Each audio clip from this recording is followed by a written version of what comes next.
साथियों नमस्कार। मैं आर के अमोल अमोल 24 चैनल पर आपका हार्दिक स्वागत है। आजकल युद्धों की भरमार चल रही है और बड़े पैमाने पर युद्ध हो रहे हैं पूरे विश्व में, विशेषकर सारे युद्ध एशिया में ही हो रहे हैं। अब युद्ध क्यों हो रहे हैं? क्या वहाँ के सत्ताधारी समझदार नहीं हैं, क्रूर हैं, उनके अंदर कोई खौफ है, या उनके अंदर कोई समस्या है, या उनके देश के साथ कोई गद्दारी हो रही है, कुछ भी कह लीजिए। विशेषकर ईरान और इजराइल के युद्ध के बारे में आपको थोड़ा संक्षिप्त में बताते हैं। ईरान एक खुददार देश है, बहुत पुराना देश है और ईरानियों के पास दिमाग है, जज्बा है और उनके अंदर एक दया है, समता है, समानता है, बहुत सारी चीज़ें हैं जो बौद्ध धर्म में होती हैं। समता, समानता, खुददारी, जज्बा, ये सारे बौद्ध धर्म के ही हैं। कोई धर्म हो, कोई भी धर्म हो, जिसके अंदर ढोंग पाखंड आडंबर नहीं है, जो धर्म को धंधा नहीं बनाते हैं, जो धर्म को धर्म की तरह से रखते हैं, उनके अंदर ये सारे गुण पाए जाते हैं। भारत में चूंकि आज भी विदेशियों का कब्जा है, आज भी यहाँ पर विदेशी हैं और उन्होंने धर्म को धंधा बनाया हुआ है, धर्म को एक कूड़ा करकट की तरह से जो इस धर्म में से धन की बुआई की जाती है या धन पैदा किया जाता है या धन का व्यापार हो, धर्म का व्यापार होता है। आज भारत की बात नहीं कर रहे हैं, ईरान और इजराइल की बात कर रहे हैं। दुनिया में जब भी युद्ध हुआ है इन यहूदियों की वजह से हुआ। इसमें दो युद्ध जो है यहूदियों की वजह से चल रहे हैं। एक है रशिया और यूक्रेन का युद्ध और एक है इजराइल और ईरान का युद्ध। इजराइल ने जब गाजा पट्टी में बच्चों के ऊपर बम गिराया या छोटे छोटे बच्चों को मार डाला, हॉस्पिटल पर बम गिराया, तब उसे मानवता समझ में नहीं आई। अब वो कह रहा है हॉस्पिटल पर बम गिराना मानवता के विरुद्ध है और उसने इससे भी क्रूर, इससे भी घटिया, निम्न स्तर का कार्य किया, तो उसे नहीं समझ में आया कि हम क्या कर रहे हैं। दूसरा है अमेरिका। अमेरिका सारे युद्धों का कारण बना हुआ है और अमेरिका में दो पार्टियां हैं, डेमोक्रेटिक और रिपब्लिकन। डेमोक्रेटिक पार्टी का जब राज्य होता है तो थोड़ी राहत मिलती है दुनिया को, लेकिन रिपब्लिकन पार्टी का जब शासन होता है तो इस तरह के कार्यों की भरमार लग जाती है। वो दुनिया को न चैन से जीने देगा और न चैन से रहने देगा और न दुनिया में शांति की बात करता है। उसको अपना हथियार बेचना, उसको अपनी धाक जमानी है, उसको एक व्यापार करना है, मानवता का व्यापार, हिंसा का व्यापार, षड्यंत्र का व्यापार, धूर्तता का व्यापार। उसे षड्यंत्र में विश्वास है और षड्यंत्र ही उसकी सबसे बड़ी मंशा। ईरान अगर परमाणु हथियार बनाना चाहता है तो उसमें क्या गलत है? अनेक देशों के पास परमाणु हथियार है। अमेरिका जो है एक झूठी मनगढ़ंत कहानी गढ़ करके और राष्ट्रों को परेशान करता है, राष्ट्रों पर हमला करता है, राष्ट्रों की सहायता करता है, दोनों में बहुत अंतर है। अगर आपके शरीर में, आपके मन में, आपके शरीर में अगर आत्मा नहीं है तो फिर आप आदमी है ही नहीं। अगर अब आप आदमी नहीं है तो जानवर के पास तो ज्ञान होता ही नहीं। तो अमेरिका में आदमी नहीं है, वो धन पशु हैं, वो इजराइल को सपोर्ट करता है। इजराइल भी बहुत दुष्ट राष्ट्र है। ये यहूदी हिटलर ने जो किया था वो इन यहूदियों के हरकतों की वजह से ही किया था। और हम तो कहें हिटलर आज भी जिंदा है।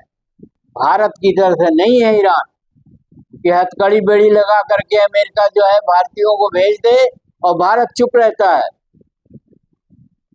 पहलगाम जैसी घटना हो जाती है और भारत उसको जो है खिलवाड़ समझ रहा है, मजाक समझ रहा है। सिंदूर ऑपरेशन जाने क्या क्या हो रहा है। एक बार लड़ने का जज्बा होना चाहिए। पाकिस्तान अगर ठप है, पाकिस्तान बर्बाद है, पाकिस्तान के पास जज्बा खत्म है तो वो इंदिरा गांधी की वजह से है, वो लाल बहादुर शास्त्री की वजह से है, जिन्होंने उसको दोनों युद्ध में परास्त किया था। आज क्या है, लड़ाई एक दिन चली बंद हो गई, अब सिंदूर ऑपरेशन हो गया और बातें इस तरह से हाँकी जाती हैं जैसे अमेरिका के राष्ट्रपति हाँकते हैं। तो वो नहीं है ईरान। ईरान को खिलवाड़ समझता है अमेरिका। अमेरिका चाहता है, और लड़ाई तो अमेरिका और रशिया की, कोई न कोई मदद के लिए तो आएगा ही आएगा। जब दो ग्रुप हैं पूरे विश्व में तो कोई न कोई मदद के लिए आएगा ही आएगा। अगर अन्य राष्ट्रों के पास परमाणु हथियार है तो ईरान अगर परमाणु हथियार बना रहा है तो क्या गलत कर रहा है। अब आपको एक विवरण जो है उन देशों का दे रहे हैं जो परमाणु हथियार संपन्न है। अमेरिका के पास 5044 एटम बम है, परमाणु हथियार। रशिया के पास 5580 हैं, 5580 हैं। चीन के पास 500 हैं, भारत के पास 172 हैं, इंग्लैंड के पास 225 हैं, तुर्की के पास 20 हैं, पाकिस्तान के पास 170 है। जब 7 देशों के पास काफी मात्रा में परमाणु हथियार हैं तो उसमें 8वां अगर ईरान आ जाता है तो कौन सी दिक्कत हो जाती है। लेकिन अगर 8वां ईरान आ जाएगा तो अमेरिका की नाक कट जाएगी, अमेरिका की बेइज्जती हो जाएगी, अमेरिका की राजनीति खराब होने लगी। इसलिए इजराइल को अमेरिका ने उकसाया कि आप ईरान पर हमला करो, ये अंतर्राष्ट्रीय षड्यंत्र है और हम तुम्हारे साथ हैं। अंततः ईरान इससे काफी आहत हुआ, उसके आत्मसम्मान को ठेस पहुंची, और जब ठेस पहुंची, आदमी के आत्मसम्मान को ठेस पहुंचती है तो वो जज्बा से लबालब हो जाता है, वो आत्मविश्वास से भरपूर हो जाता है। जैसे बाबा साहब के आत्मसम्मान को ठेस पहुंची तो उन्होंने एक आंदोलन खड़ा किया पिछड़ों और दलितों का। पिछड़ों ने उनका बहुत भरपूर साथ नहीं दिया, फिर भी वो पिछड़ों के जो है कल्याण के लिए लगे रहे। दलितों का कल्याण तो हुआ ही हुआ, पिछड़ों का भी कल्याण हुआ, तो एक जज्बा क्रिएट हुआ। दलितों के साथ वो अत्याचार इस देश में हुआ है जो दुनिया विश्व के किसी भी देश में नहीं हुआ, किसी भी मनुष्य में नहीं हुआ। गए से गए मतलब निम्न स्तर से निम्न स्तर के देशों में उतना अत्याचार नहीं हुआ है जितना दलितों के साथ भारत में हुआ, पिछड़ों के साथ भारत में हुआ।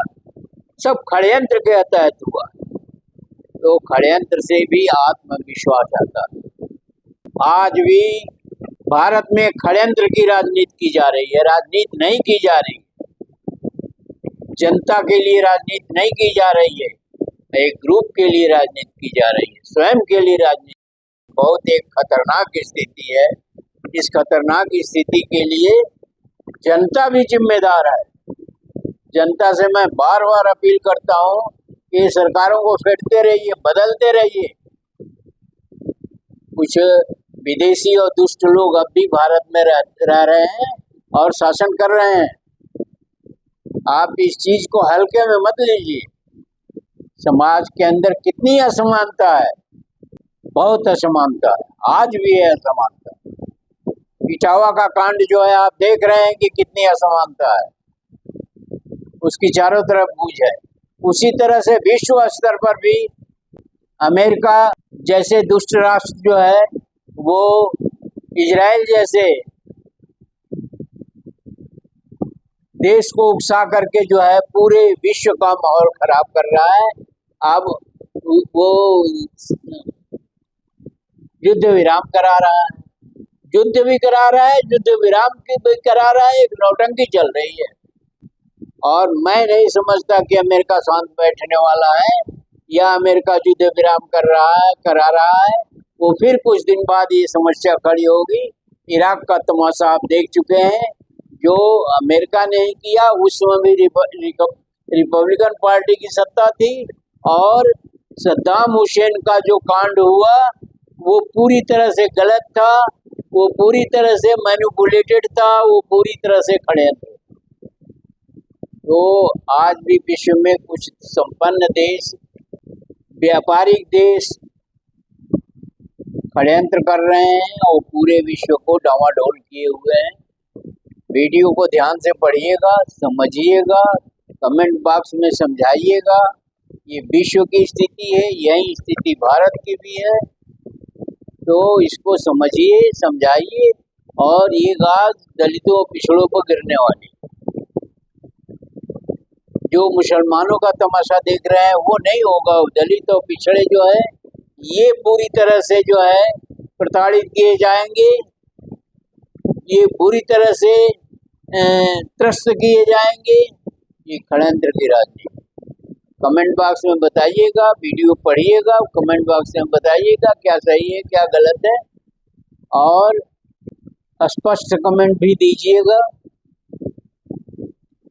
अगर चैनल को अब तक सब्सक्राइब न किया है तो चैनल को सब्सक्राइब करें, वीडियो को शेयर और लाइक करना न भूलें। धन्यवाद। जय भारत, जय संविधान।